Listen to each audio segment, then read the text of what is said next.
Well, good evening, friends, and welcome once again to Syracuse basketball postgame. It's presented by Krause Health. We're live here on the Syracuse Orange basketball Facebook page. We are live on Syracuse Orange Sports on YouTube as well. And folks, we just watched an instant classic at the Carrier Dome. Syracuse 112, Indiana 110 in double overtime. And Syracuse gets a much-needed win to improve to 4-3. And frankly, Orange Nation gets a much needed boost at this point after a disappointing weekend by the basketball team at the Battle for Atlantis, where they went 1 of 2 and just did not play well generally through that tournament, even in a win over Arizona State. Kind of a scare at the end there in that game that almost cost them the game. Football loses over the weekend to Pittsburgh. There's lots of talk about falling just short of a bowl game and the changes they have to make. And can Syracuse football be competitive in year 7 under Dino Babers? And it was just kind of a blah feeling for Syracuse sports fans in recent days. But tonight, what a game, a sensational basketball game. And man, there were some real moments where Syracuse almost lost it or Indiana made some mistakes, but that's just what happens. When a crazy game like this happens, anything goes. Once you get to overtime, you got to overcome the mistakes, people fouling out, young players in certain situations. And be still in my heart, folks, because you know what mattered in this basketball game? You know what matters in every basketball game? If you follow Uncle Brent on Twitter, and we discuss it here on these post-game shows and other places, you know what matters?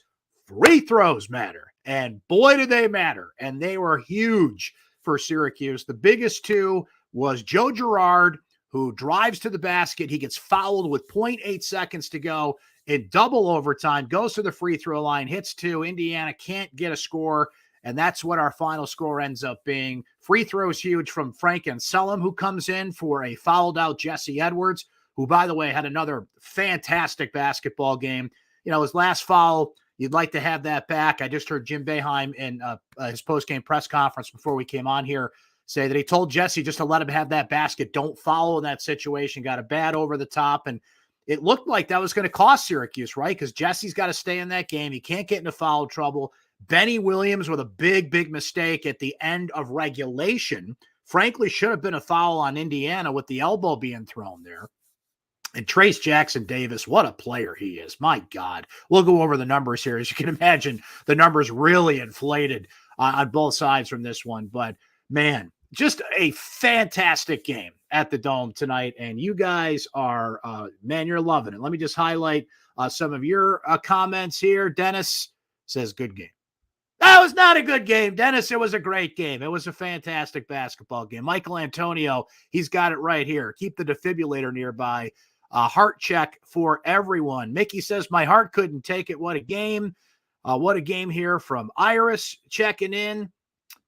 Let's see. Yeah, and brings it up here too. Frank Anselm with those clutch free throws. Jimmy says, finish it in regulation next time. Hey, man, that's basketball, right? And look, the defense is something that's got to be worked on. Jim Boeheim just saying in the post-game press conference that we're just not a good defensive team flat out. But this is what Syracuse can do in some certain situations. They can overcome that. As Richard says, move on, beat Florida State. Yeah, there's an ACC game coming up on Saturday, folks. And for Syracuse to play in a game like this, by the way, when they just played 3 straight games at the Battle for Atlantis, then you play a double overtime game, almost 2 games in one, right? This is a tired team that got beat up and faced a lot of pressure defense over the weekend. Jim Boeheim saying we just can't play 3 games in 3 days like this. They were pushed to the limit tonight, but they responded. And we're going to go over the numbers here. Boeheim's both huge. Joe Girard, I think, responded really well to some tough matchups and some tough games at the Battle for Atlantis. Pretty much everybody had a big contribution in there. Even some players like Cole Swider, who were in foul trouble, all found a way to help Syracuse win this basketball game here. And it was just a sensational game. That's the word I keep coming back to. Joe saying the boys showed their colors tonight, despite not closing out a regulation, figured as a team and save our season. And Frank grew up tonight. Yeah, and frankly, no pun intended, Frank Anselm, he didn't hustle back, on a particular defensive possession that allowed Indiana just an easy hoop but man, he made those free throws, made up for it for a couple of hustle plays after that. And you just feel it in a game like that. The Carrier Dome crowd was excellent. One of those first games back in the Dome with fans back that they really got to cheer on. Colgate beat them at the Dome earlier this year, and just hasn't been a good run for Syracuse. And I'll tell you what, that was important, guys, for this team right now, because this was one of seven in a 7-game stretch, pardon me. This is the one home game here because you had 3 in the battle for Atlantis. You're home here. They go to Florida State. They go to New York to play a top 5 team in Villanova next week. Then you're at Georgetown in this brutal non-conference schedule that Syracuse is playing here. They needed to win a game just to get on the right side of the ledger. First of all, you can't wake up on December 1st and be 3-4. So it was important to get the win there. And it was important to play well after generally not playing good basketball at the battle for Atlantis, and just to, win in front of the home crowd. It just gets to a point where these games go back and forth so much. There was 16 lead changes and just insanity. It would have been a crushing loss for this team. That's the tricky line that you straddle when you play a game like this after losing 3 at the battle for Atlantis, to come back home and lose a game like that in double overtime. And these games, the buzz grows on social media, people tuning in, the whole country watching. And, I should say the whole country, but if you're just watching sports on a Tuesday night, you're going to tune into that game. You're going to flip by because it's on ESPN2, and people are buzzing on social media, probably texting each other like, man, you got to check out this Cuse game, right? So you can't lose in that spot. So look, they'll get a couple days to kind of rest on this, exhale a little bit. But like we said, you got an ACC game Saturday on the road at Florida State. This is just one of the toughest and brand name non-conference schedules I can remember for a while here. So as you guys are in the comments here, I'm going to hop in and just give you some crazy numbers from this basketball game. So all told, Syracuse shoots 49%, 36 of 73. Indiana was 55% from the field. That's 38 of 69. The Hoosiers, 11 of 27 from three-point range. That's 40%. Parker Stewart in particular. Shout out to those of you that remember the terrific show, Parker Lewis, Can't Lose. Parker Stewart, big for Indiana. We'll give you the individual numbers here shortly, but all told, the Hoosiers 11 of 27, Syracuse 13 of 34. That's 38% from three-point range. Indiana absolutely throttled Syracuse on the boards, 46 to 31. That's not really a surprise. Syracuse is a team that, most of the time will get out rebounded. Indiana with 14 offensive boards on the night. So there were a total of, there were 22 ties. There were 16 lead changes in this game. Crazy stuff there.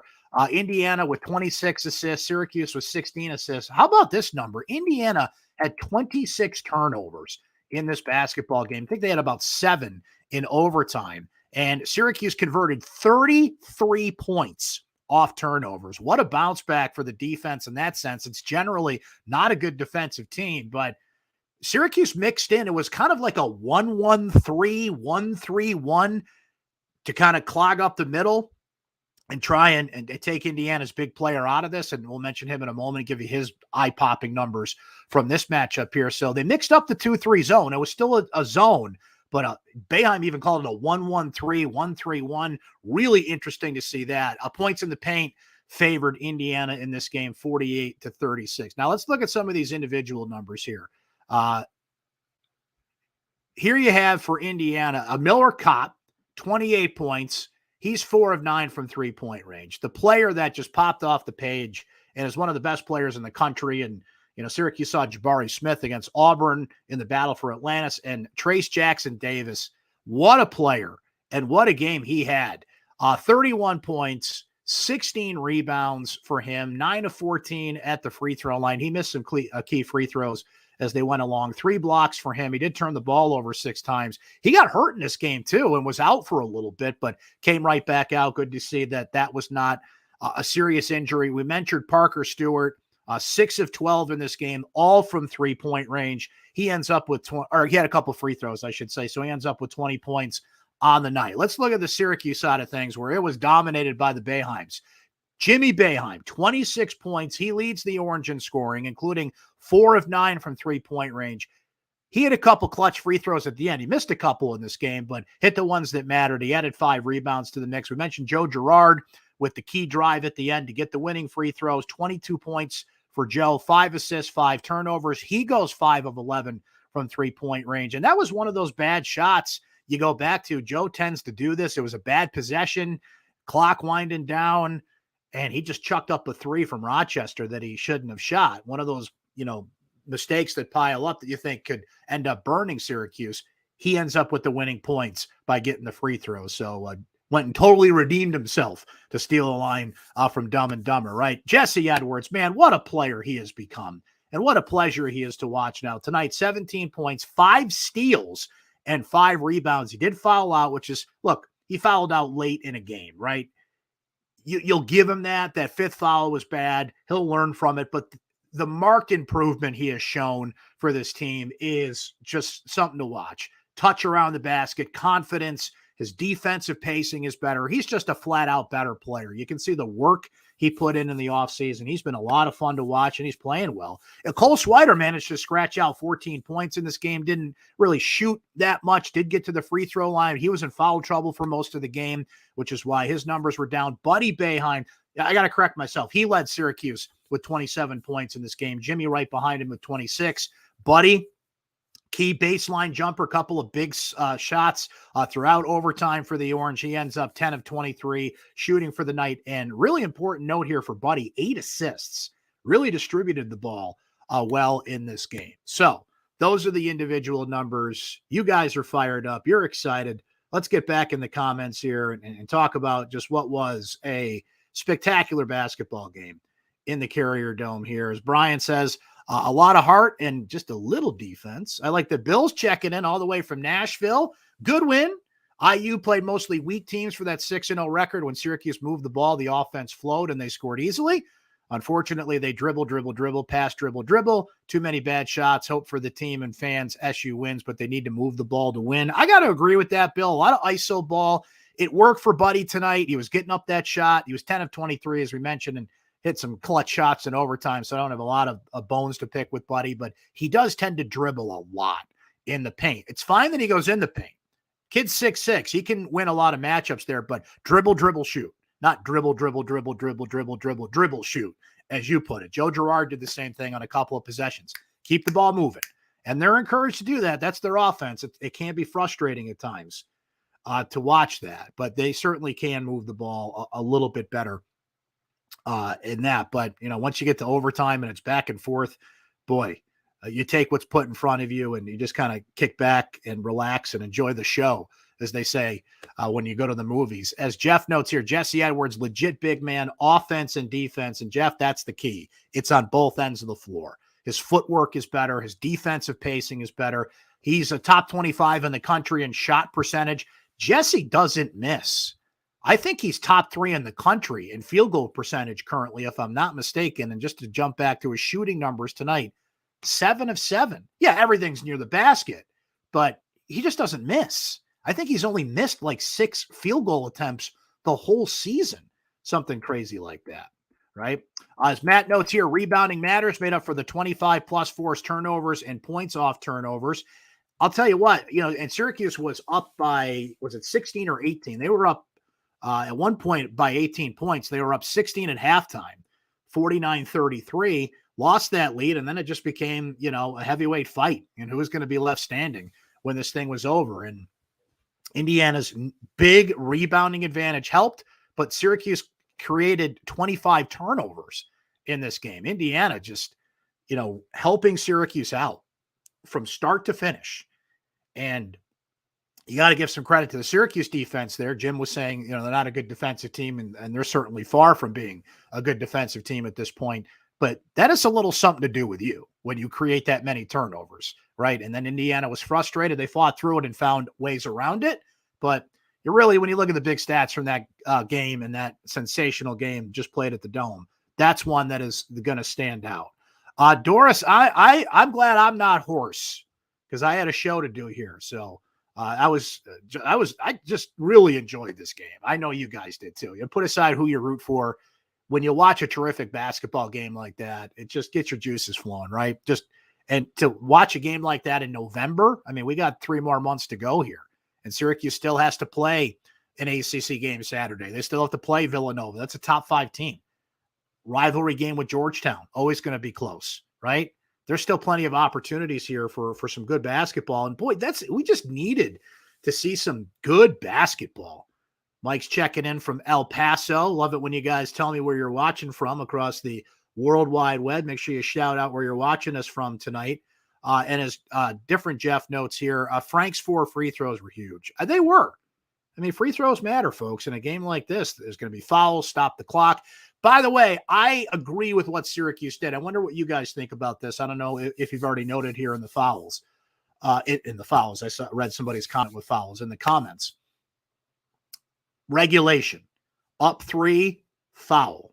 I agree with that strategy. I'm a foul up 3 guy. Now, it backfired on Syracuse this time because Indiana made a free throw, missed on purpose, got the offensive rebound, foul. Now, at that point, and we got to talk about this here for a second, and you guys saw it, okay? I like Trace Jackson Davis. He's a great player, and I enjoyed watching him, okay? Benny made a mistake on that play by getting cleared out. Frank Anselm, frankly, should have been in the game with Jesse in foul trouble, right? So we're talking about end of regulation. But that was a foul on Jackson Davis. He swung his elbow. And for the officials who had some, I don't want to pick on the officials tonight because, frankly, they'll just put me in a bad mood after watching a great game. But you got to call that. There was a touch foul on Buddy Boeheim where I shouldn't even characterize it that way on a 3-point attempt.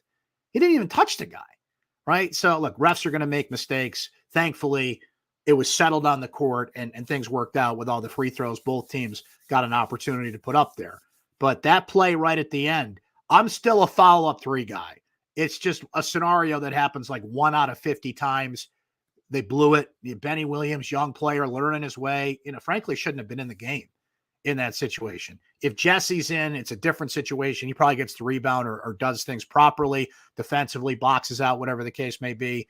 For Boeheim to get all over Benny Williams on that, well, don't put him in that situation, right?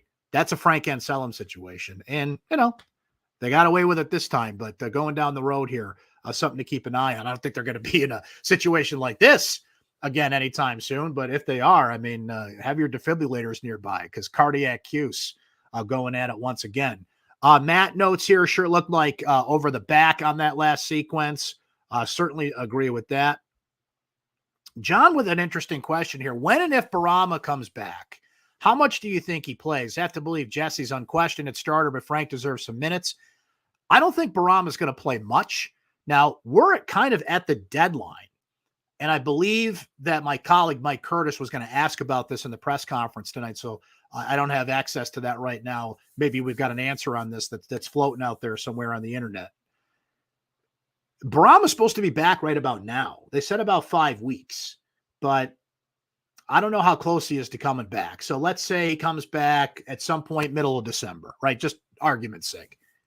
With the way Jesse's playing, and as you noted, with the way Frank has worked his way into the rotation, I think Barama is only getting in there in emergency situations. He just, he's not as mobile. His knee is bothering him, slowly but surely coming back. He's had injuries all along, came back with the opportunity to play after missing so much time. So you got a feeling that Barama is going to have an opportunity at some point to make a difference on this team. But the biggest difference is the leadership he provides, how he can teach Jesse at practice and teach Frank at practice and tell him where to be and what to do. And it's a shame, man. When Barama was healthy, there was that run, not at the end of last year, the year prior to that, where he had a heater down the stretch of that season, last 8 games of the season for Syracuse. And I was hoping that he'd finish out strong in his senior year, and he still might have a chance to. But to answer your question, I don't think we're going to see him out there anytime soon in a critical role at this point.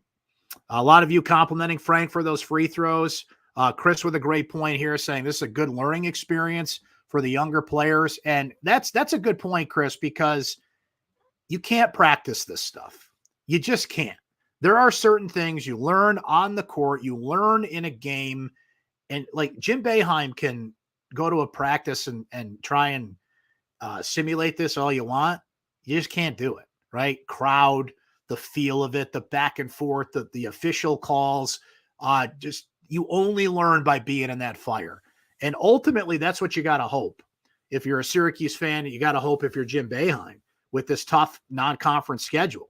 And it goes back to an old expression that Paul Pasqualoni used to say this a lot, as a matter of fact, the old football coach. The hottest fire makes the strongest steel, right? By playing this grinder of a non-conference schedule, you got to hope it makes you better as a team. And you get in a scenario like this, you can't simulate this. You can only learn this by doing it. So that's a great point about what you learn, not only as a young player, but even some of the more experienced players. They haven't played in a game like that, right? They played in close games. They've played in tournament games, but not in a game like that. Whew. I like it. Mike says, originally from the Q's, been watching football and hoops since he was a kid and retired out in El Paso. Mike, hope you're enjoying retirement, my friend, and a great place to retire, as a matter of fact. But that's what I love about doing a show like this. And, you know, Twitter to a certain aspect, you connect with people. You guys are great about coming by here for the post-game shows. And I get emails, of course, writing from syracuse.com. But the fans from all over the country, all over the world in some cases, frankly, that, you know, kind of arrange their lives around these games. And, you know, you haven't had much to watch as of late, but that's the beauty of sports. It's an up and down roller coaster ride, baby, right? Just when you think you're down, you're up. Just when you think you're up, you're down. You got to figure it out. You don't know. It's the last great unscripted drama out there, right? That's why we love it. That's why we watch it here. I want to go back. I just saw a comment. Somebody was checking. Here it is. Neil checking in from Cali. Chino says, agreed with the foul at the end of the regulation. Not a big fan of the slow down approach and how Jim Boeheim is having them run that. I do agree that taking time off the clock is great in theory, but we continue to have bad possessions, and it turns out like a nightmare. This wasn't just a good win. In the end, it's a great win. Love the Q's. Neil, of all things that drive Syracuse fans crazy, the Jim Boeheim drag it out approach is one that just makes you want to pull your hair out. I don't think I've met a fan in my life that is a fan of that approach, agrees with that approach. And people have arguments about the zone and Jim Boeheim's short bench and, you know, some of the things that fans have been arguing about for years. You know, Jim's been on the con for 46 years and counting here, right?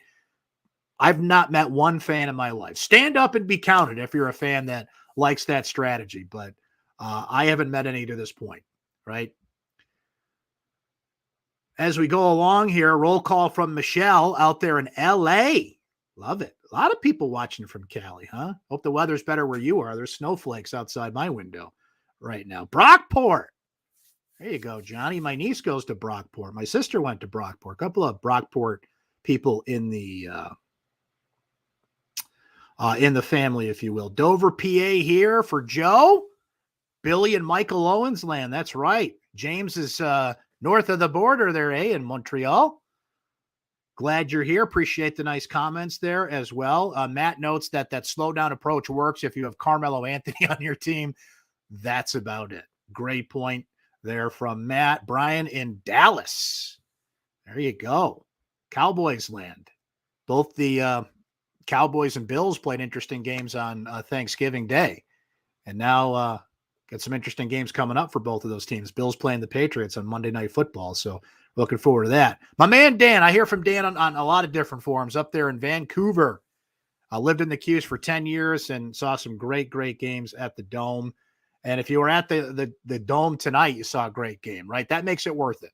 That makes it worth it. And like we said, this was the one home game in a 7-game stretch here. They just needed to come back and feel good again, play well, get that feeling of the home crowd, home cooking, sleep in your own bed, right? Kind of coming down the home stretch of the semester, just kind of get back in that routine. Because, you know, those tournaments can be good for you. And typically Syracuse plays well. And, you know, Battle for Atlantis or the Maui Classic a few years ago. You remember, some of you old school enough, remember the Great Alaska Shootout when Syracuse would play in that. And they typically play well in those tournaments because of the zone, right? Quick turnaround. Teams aren't used to the zone defense. And Syracuse takes advantage of that. It wasn't the case in the Battle for Atlantis. If anything, it was opposing defenses coming at Syracuse and being physical with Syracuse. Indiana, not as good of a defensive team as those three. Syracuse is able to run their offense, get in the flow. We mentioned Jimmy and Buddy and getting open, the 3-point shots, but Jesse makes such a big difference because when Jesse's playing well in the middle, what tends to happen is your defense creeps in just enough because Buddy needs just a little bit of space. Jimmy, they gave Jimmy a couple of open threes and he made him pay tonight. There's other nights he's not going to shoot so well and hasn't shot well so far this season, but tonight he was hitting his threes. Cole Swider, we mentioned, got into foul trouble, so that limited him a little bit, but you can't leave him open. And of course, Gerard can hit from anywhere when he's feeling it. But what VCU did, what Arizona State did to an extent, and what Auburn did is they just got all over Syracuse in pressure defense. And Jim said it after the Auburn game that you're not going to see a lot of teams that play that kind of defense. But if I'm watching film and I'm playing Syracuse, I'm going to try to play that defense. I'm going to go into some press. I'm going to get at them. I'm going to try and rattle them as best as I can, right? So this game's kind of an exception to the rule because it goes to double overtime and it just turns into helter-skelter at that point. But I'll be curious to see how Syracuse is defended going down the stretch here. Florida State is always an interesting test because Leonard Hamilton loves to use his bench, loves to go 10, 11 deep, constant. It's like hockey lines coming in and out, right? Jim, not so much. Kind of sticks with that 7-8 man rotation, kind of sticks with the same substitution patterns, and you kind of have to hold the line as best as you can. So the Orange will get another test, and they'll have enough rest before that game on Saturday, but they're probably feeling it right now after 3 straight tough games at the Battle for Atlantis, double overtime tonight. Sleep in tomorrow, guys. You earned it, unless you got class, of course, in the morning. How about this from Merritt? Dare we say a center is developing for Syracuse? And Syracuse isn't really seen, and Dan notes it here, love Jesse's game, his patience in the middle, setting himself up for easy buckets. We haven't really seen, Mike, go figure on that. The centers can hit free throws. You got to love it. What was I going to say there about Syracuse hasn't really had like a dynamite, consistent center on both ends of the floor since Rakeem Christmas. And that's unfortunate because that last year for Rakeem Christmas was 2015. Syracuse took itself out of the tournament because of all those NCAA things that turned out to be BS anyway, frankly. But at the time, had to self-regulate, took him out of the tournament. That turns out to be his final year. I'd have to make a list here, right? But of the players, like that one guy that carried a team through an entire season, like making a list like that, you've got to put Rakeem Christmas at the top of that list, near the top of that list. He absolutely carried that team, and they finished 18-13, barely got over the finish line at 18-13. They wouldn't have made the tournament that year anyway if they were allowed to play in it. But he's like the last true impact center. Pascal Chukwu, had his moments and took up a lot of space in the zone and had some games.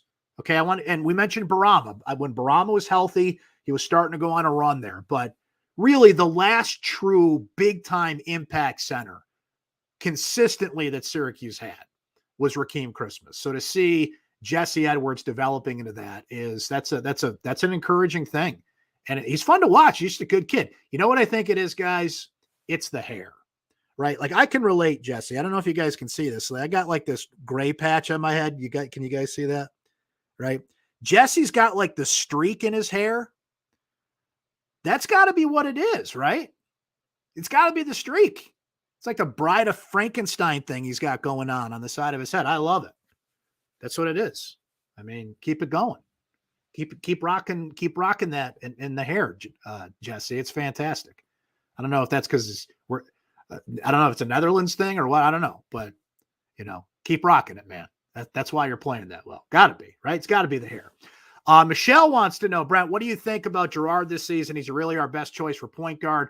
Love his shooting, but hoping the turnovers and sloppy passes go away. That's a great question, a great point, Michelle. We started to see it tonight. Symir Torrance came in, played a little bit more for Joe. I think we're going to see that. I think Jim's patience for the turnovers in particular are getting thin, and Symir's going to mix in there, push a little bit. The problem with Symir is he has trouble finishing at the basket. Yeah, Joe is Joe. He can hit threes. He'll take chances. He's an aggressive player, but he gets beat up top, and he does turn the ball over. Now, tonight, Joe is great. This is what Joe can give you, the guts, the great drive at the end. You want him on the free throw line when it counts. Joe will kind of make up for it. But Symir's going to play. Symir's going to get some run. He's going to get some opportunities to, and you know what? And give Joe a break. Literally, like Joe does not have to play 35, 36 minutes a game. He doesn't. It can be mixed up. And I think Symir can get some run. Nothing against Symir. I don't want this to come across the wrong way. Frankly, I would have loved to seen Kadari Richmond on this team. And it's been interesting, folks. Kadari Richmond no longer in the starting lineup for Seton Hall. Quincy Guerrier not doing much with Oregon. Oregon's a lot worse this year. I haven't watched them this year. I've kind of tracked it a little bit here and there, but I know they're not as good as they were supposed to be. I haven't seen much of Woody Newton at Oklahoma State. I haven't really tracked Robert Braswell, honestly, at Charlotte, but I would have liked to see Kadari Richmond on this team. I wish that would have worked out. I just really enjoyed watching him as a player, but que sera, whatever will be, will be. And Symir is going to get a chance here to spell Joe on the point guard angle. Okay, I think we're going to end it there for tonight, friends. But what a game. Love that you guys came by, checking in from all over the place here. And we'll be back on Saturday, okay? So Syracuse, Florida State, we will be on here. You know what? I do not know the game time off the top of my head. I should know these things. I think, is it a noon game? You guys pop in there and tell me. I'll look it up while we're yakking about it here. But just to give you a sense of when we're going to be here on Saturday, here's the schedule. No. I was wrong. 4:00 game. So we will be here about 6:00 Saturday night after the Orange take on Florida State. And again, look at this run. Indiana, Florida State, Villanova, top 5 team, Madison Square Garden, Georgetown.